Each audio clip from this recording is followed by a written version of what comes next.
इस एपिसोड की शुरुआत में हम असानो को देखते हैं जो मित्सुमी से फोन पर बात कर रहा था। मित्सुमी असानो को एक कहानी सुना रही थी जिसमें जो भी couple match making Ferris wheel पर एक साथ बैठकर सनसेट को देखते हैं वो जिंदगी भर एक दूसरे के साथ रहते हैं और मैं भी तुम्हारे साथ वहीं जाना चाहती हूँ। लेकिन तभी असानो के सामने एक कार आकर रुकती है और उसमें से एक बंदा बाहर निकलता है।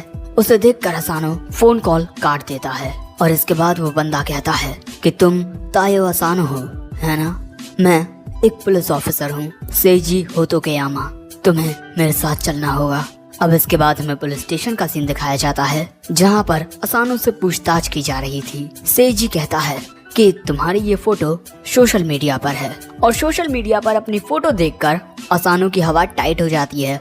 इसके बाद सेइजी ये भी बताता है कि तुम एक प्राइवेट प्रॉपर्टी पर गए थे और तुम्हारे स्कूल में भी एक धमाका हुआ था, है ना?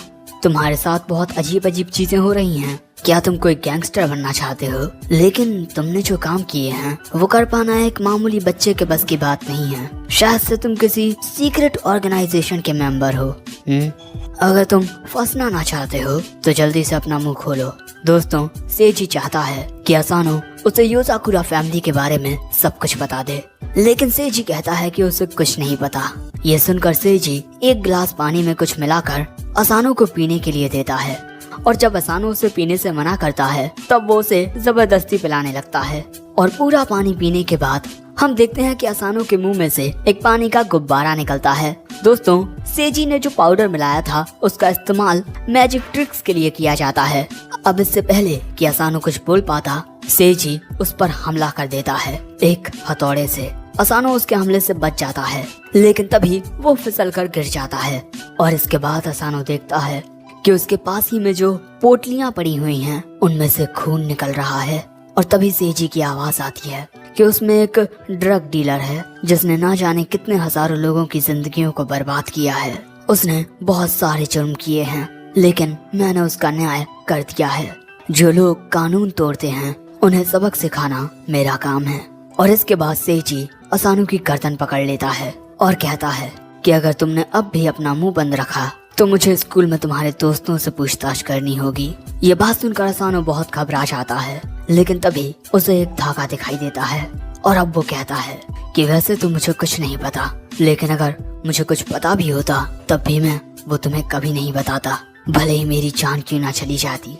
असानो की ये बात सुनकर सेइजी उस पर अपने हथौड़े से हमला कर देता है लेकिन ऐन मौके पर असानो सेइजी से खुद को छुड़ा लेता है और सेइजी के हथौड़ा मारने की वजह से जो दीवार टूटी थी उसके पीछे हम देखते हैं कि क्योइचिरो बैठा हुआ था और वो ये सारी बातें सुन रहा था। और इसके बाद क्योइचिरो सेइजी के पास जाकर कहता है कि तुम्हें तो सही से डराना भी नहीं आता। अब यहाँ पर असानो को कुछ समझ नहीं आ रहा था, सो अब हमें पता चलता है कि सेइजी जूनियर हाई में क्योइचिरो का क्लासमेट था और सेइजी योजाकुरा फैमिली की इन्वेस्टिगेशंस में काफी मदद करता है। अब इसके बाद क्योइचिरो पूछता है कि इसने तुम्हारी इन्वेस्टिगेशन में कैसा परफॉर्म किया। सेइजी असानो के पास जाकर कहता है कि तुम मेरी बातों से भी डरे नहीं और ना ही मेरी बातों में उलझे, तुम पास होते हो। मैं तुम्हारे साथ काम करने का इंतजार करूंगा। अब इसके बाद सेइजी क्योइचिरो से कहता है कि जिस तरह मैं हर बार तुम्हारी मदद करता हूँ अब मुझे भी तुम्हारी मदद चाहिए। लेकिन क्योइचिरो कहता है कि अरे मेरे नेक्स्ट मिशन का वक्त हो गया है, अब मैं चलता हूँ। और इसी तरह क्योइचिरो चला जाता है और बेचारा असानो सेइजी के साथ यहीं रह जाता है। अब अगले दिन स्कूल में हम देखते हैं कि सेइजी की हालत खराब होती है। सो मित्सुमी उसके पास आकर पूछती है कि क्या हुआ। अब इससे पहले कि असानो मित्सुमी से कुछ कह पाता, क्लास में वाइस प्रिंसिपल हिरुकावा आ जाते हैं, अरे अपना क्योइचिरो, और वो आकर बताता है कि मिस्टर आकुतायामा आज छुट्टी पर हैं, तो उनकी क्लास आज मैं लूंगा। वैसे असानो तुम्हें क्या हुआ? तुम्हारी हालत कुछ अच्छी नहीं लगती। अब तो भैया असानो की हालत और भी खराब हो जाती है। और इसके बाद हम देखते हैं कि क्लास के दौरान असानो की हालत बिगड़ने की वजह से उसे नींद आने लगती है और इसके बाद वो जैसे ही झपकी लेने के लिए अपनी आंखें बंद करता है, अगले ही पल में उसके सामने एक चौक आ जाती है जो जाहिर सी बात है कि चीनो ने फेंक कर मारी होगी। लेकिन ऐन मौके पर असानो उस चौक को महसूस कर लेता है और उसके निशाने से दूर हो जाता है। और दोस्तों, ये चौक इतनी ज्यादा स्पीड में थी कि इससे एक होल हो जाता है। अब इसके बाद क्योइचिरो कोड लैंग्वेज के जरिए बताता है कि एक स्पाई को उसकी नींद पर काबू रखना चाहिए। जो डॉल्फिन्स होती हैं वो अपने आधे दिमाग को सुला देती हैं और आधे दिमाग को जगाए रखती हैं, और एक इंसान कड़ी मेहनत करके इस स्किल को हासिल कर सकता है। और मैं भी ये स्किल 15 साल की उम्र में सीख गया था। मैं अपने जालों का इस्तेमाल करके तुम्हारे हार्ट रेट को एनालाइज कर सकता हूँ, और जैसे ही तुम सोओगे तो मुझे पता चल जाएगा, और इसके बाद मैं तुम पर इनसे हमला कर दूंगा। भैया, इनके हमले से असानो खत्म हो जाएगा। अब ये देखकर मित्सुमी भी कोड लैंग्वेज में कहती है कि बिग ब्रदर, आपको असानो को इस तरीके से परेशान नहीं करना चाहिए।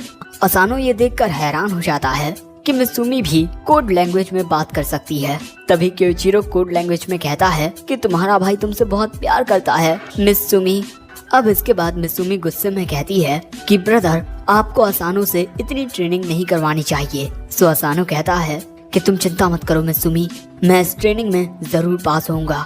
ये बात सुनकर क्योइचिरो अगले ही पल में टेबल पर एक गोली रख देता है और इसके बाद डस्टर से उस गोली को फोड़ देता है, जिस वजह से पूरी क्लास में बहुत ज्यादा धुआं हो जाता है।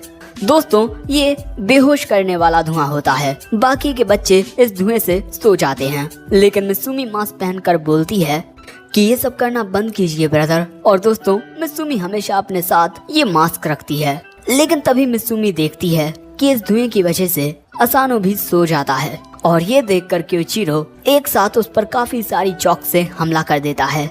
लेकिन दोस्तों, असानो अपनी गन से उन चॉक्स को तोड़ देता है, जो देखकर मित्सुमी को लगता है कि असानो जाग रहा है। लेकिन दोस्तों, असानो सच में सो चुका था। ये देखकर क्योइचिरो फिर से असानो पर हमला करने के लिए तैयार हो जाता है, और इसके बाद वो कई सारी चॉक से फिर से असानो पर हमला कर देता है। लेकिन असानो सोते हुए सबकॉन्शियसली उन सभी चॉक से बच रहा था।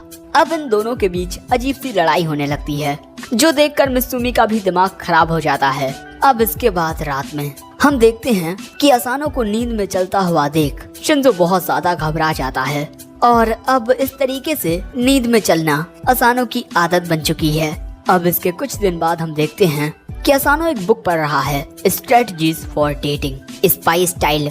एक स्पाई का काम बहुत मुश्किल भरा होता है, और इसके अलावा हमें ये भी पता चलता है कि 90% स्पाई मैरिजेस का अंत डाइवोर्स होता है। तभी मित्सुमी असानो के लिए चाय लेकर आती है, और यहाँ पर असानो मित्सुमी से पूछता है कि क्या आज तुम फ्री हो। लेकिन तभी उसे किसी का कॉल आ जाता है। दोस्तों, उसे कॉल किया था सेजी ने, जो उसे मिशन के लिए बुला रहा है, और इसके बाद असानो अपने मिशन के लिए रवाना हो जाता है। अब इसके बाद एक अम्यूजमेंट पार्क में हम असानो को देखते हैं, और यहाँ पर सेजी असानो को बताता है कि एक मेल और एक फीमेल इस अम्यूजमेंट पार्क में गैर कानूनी बंदूक लिए घूम रहे हैं। असानो पूछता है कि वो दिखते कैसे हैं। सेजी बताता है कि अभी इस बारे में उन्हें पता नहीं। सो इसके बाद असानो देखने लगता है कि आखिर वो दोनों कौन हो सकते हैं, लेकिन वहाँ पर सिर्फ कपल मौजूद होते हैं, और बेचारा असानो अकेला होता है। लेकिन तभी कोई उसके लिए एक ड्रिंक लेकर आती है, और दोस्तों, ये और कोई नहीं बल्कि मित्सुमी होती है। असानो पूछता है कि आखिर वो यहाँ पर क्या कर रही है। मित्सुमी बताती है कि उसने सेजी से बात कर ली है, वो असानो के साथ रह सकती है। लेकिन असानो कहता है कि यहाँ पर खतरा होगा। मित्सुमी कहती है कि जरा आराम से, हमें अभी उन दोनों को भी ढूंढना है। और इसके बाद वो वहाँ पर मौजूद कपल्स को देखने लगते हैं। और दोस्तों, यहाँ पर मित्सुमी को किसी भी बात की चिंता नहीं होती, क्योंकि असानो उसके साथ होता है। और इसके बाद मित्सुमी असानो को अपनी ड्रिंक पीने को कहती है, क्योंकि उसका टेस्ट बहुत अच्छा होता है। सो असानो वो ड्रिंक पी लेता है, और इसके बाद वो सोचता है कि वो इस मौके का फायदा उठा सकता है मित्सुमी के साथ वक्त गुजारने के लिए। और इसके बाद उसकी नजर एक कपल पर पड़ती है, जो एक दूसरे के बहुत करीब होते हैं। सो अब असानो सोचता है कि उसे मित्सुमी के कपड़ों की तारीफ करनी चाहिए, लेकिन वो ये सही से कह नहीं पाता।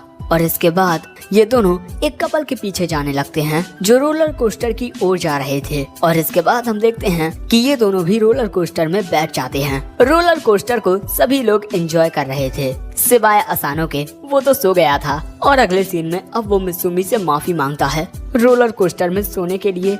सो मित्सुमी कहती है कि माफी मत मांगो, और जरा इन दोनों को देखो। दोस्तों, उनके सामने बैठे कपल की भी कुछ यही हालत होती है। जो लड़का था उसे रोलर कोस्टर में डर लगता है, जिसके लिए वो अपनी गर्लफ्रेंड से माफी मांगता है।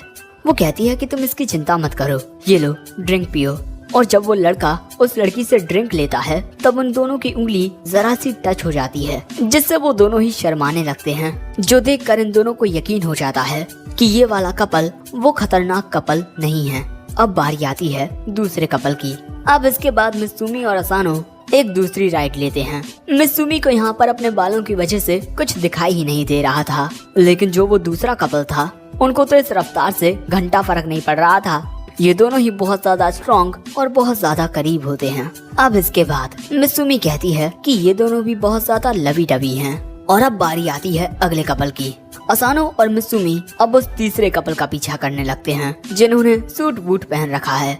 उनको ढूंढते हुए असानो की नजर कुछ गुलाब के फूलों पर पड़ती है और इसके अगले सीन में हम देखते हैं कि असानो और मित्सुमी उस कपल को ढूंढ लेते हैं और वो दोनों चाय पी रहे थे। सो अब मित्सुमी भी कुछ पीने को लेने के लिए चली जाती है, लेकिन तभी असानो उनकी बातें सुनता है। वो लड़का कहता है कि मैं तुम्हें कुछ दिखाना चाहता हूँ, एक स्पेशल आइटम। ये देखकर असानो अपनी बंदूक निकालने लगता है, क्योंकि उसे लग रहा था कि ये कोई खतरनाक चीज होगी। लेकिन दोस्तों वो लड़का तो एक रिंग निकालता है। उसने शादी के लिए प्रपोज कर दिया है और वो लड़की इसके लिए राजी हो जाती है। बेचारा असानो यहाँ पर गलत समझ लेता है और इसके बाद हमें पता चलता है कि असानो ने मित्सुमी के लिए एक गुलाब खरीद लिया है।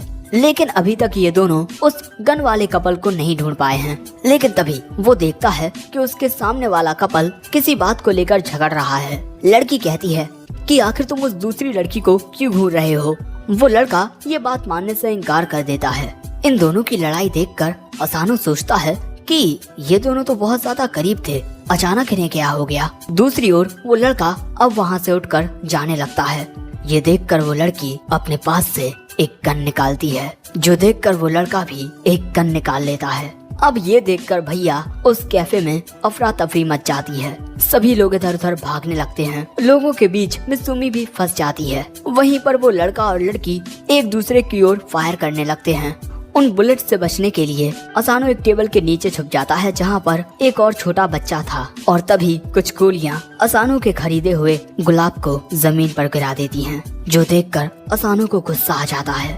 और इसके बाद असानो बाहर निकलकर अपनी इलेक्ट्रिक गन से उन दोनों के ऊपर शूट कर देता है, जिससे उन दोनों को बिजली के झटके लगने लगते हैं। और इसके कुछ देर बाद वहाँ पर पुलिस आ जाती है और उस कपल को पकड़ लिया जाता है।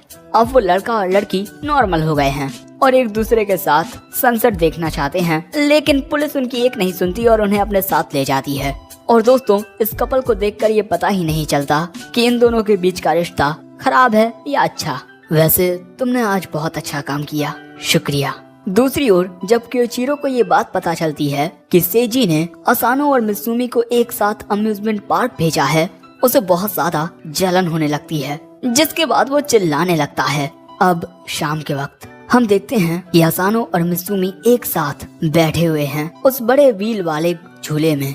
मित्सुमी कहती है कि आज का दिन तो बहुत ज्यादा मुश्किल भरा रहा। यहाँ पर असानो पूछता है कि वैसे तुम उस फेरिस व्हील को राइड क्यों करना चाहती थी। सो मित्सुमी बताती है कि जो कपल फेरिस व्हील में बैठकर एक साथ सनसेट को देखते हैं वो जिंदगी भर एक साथ रहते हैं। अब मित्सुमी की ये बात सुनकर असानो एक गुलाब का फूल बाहर निकालता है और बताता है कि फायरिंग के वक्त इस पर कुछ गोलियां लग गई थी, जिस वजह से ये थोड़ा टूट गया है। आज के दिन मैं तुम्हें घुमाना चाहता था और तुम्हारे साथ वक्त बिताना चाहता था, क्योंकि तुम हमेशा मेरे लिए बहुत कुछ करती हो, लेकिन आखिर में मैं तुम्हारे लिए कुछ नहीं कर सका। और दोस्तों असानो की ये बात सुनकर मित्सुमी बहुत ज्यादा शर्माने लगती है और कहती है कि मैंने सोचा नहीं था कि तुम इतने ज्यादा रोमांटिक होगे।